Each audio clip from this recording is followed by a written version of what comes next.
is Frank from Reaper Air Defense. So this is one video that I neglected to do after I finished this project, was to do a tabletop review. So this is it. I call this the Reaper Carbine Mk1. This will be similar to the Iron Man Mk1 suit. So this is my first carbine that is fully functional and working. So we've got a threaded on barrel that is approximately about 21 inches in total length. The barrel inside of the HDR, that is been rifled. I think there's 2 sets of grooves in there, but I know it's 1 to 10 twist ratio.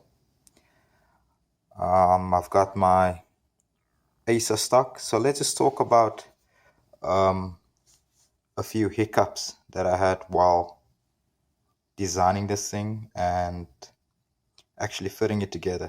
So first of all of this work was done without the help of any scanner.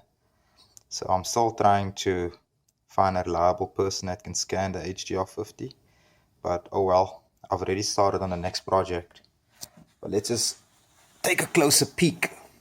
So as I said, initially this was meant to be a quick eject, but that didn't work out that well because I left this gap here, and working on multiple projects I completely forgot about filling this gap to bring this gap actually closer to the HDR, so when you bolster it against your shoulder, then it doesn't move backwards. So to mitigate this gap that I left here, which actually was to de-gas my HDR if I still have a shot left, so I had to put in this pillar here. I think it's got M3 threads. It's connected via this end and this end, and there's like a M6 cap screw, and it screws all the way into the HDR.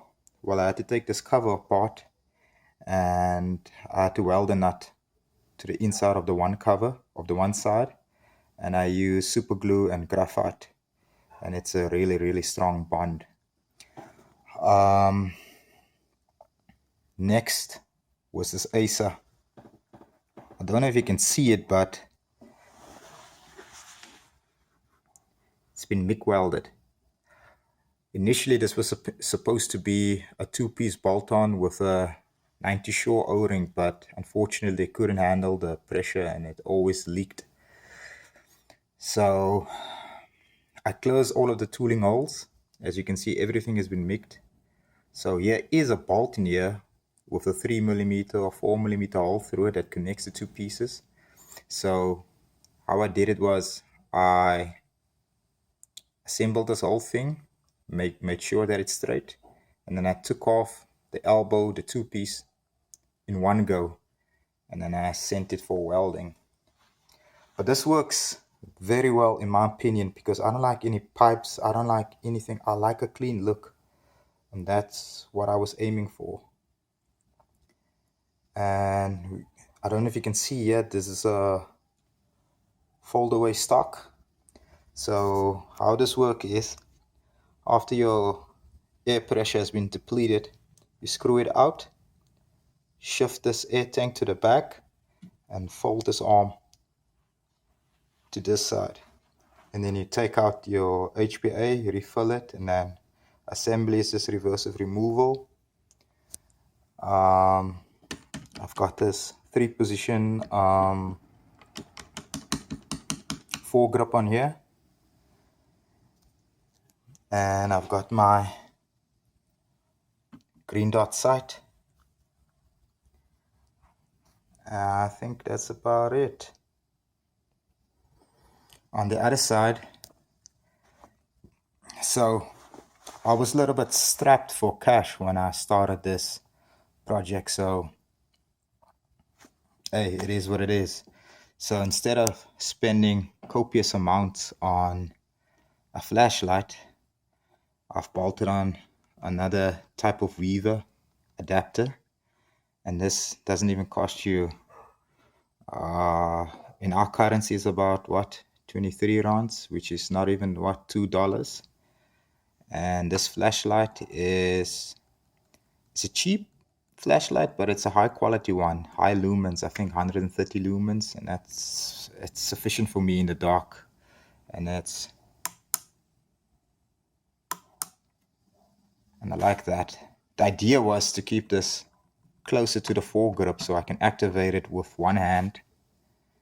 But yeah, I've got my measurements twisted. But bear in mind, all of this was done with manual dimensions. Yeah, I love this carbine. It works really well. The latest install that I did was I installed a stiffer spring, so when I use these heavier projectiles, so it can seal off, so it can index first of all to the next position and hold its position. But it was proving to be a little bit more challenging, so I had to take that spring out, find another spring that's a little bit shorter than that, about I think it was like 10 millimeters shorter. And now the trigger, bear in mind, it's not been activated.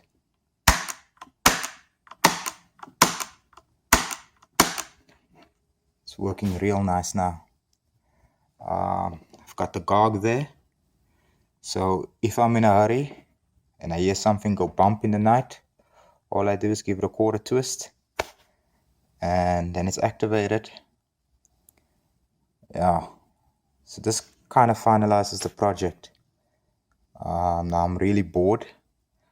I've already started on the next one. Can't wait for you to see this one. Well, it's going to be a long process, but if you're willing to wait, I'll show you the results. Peace out.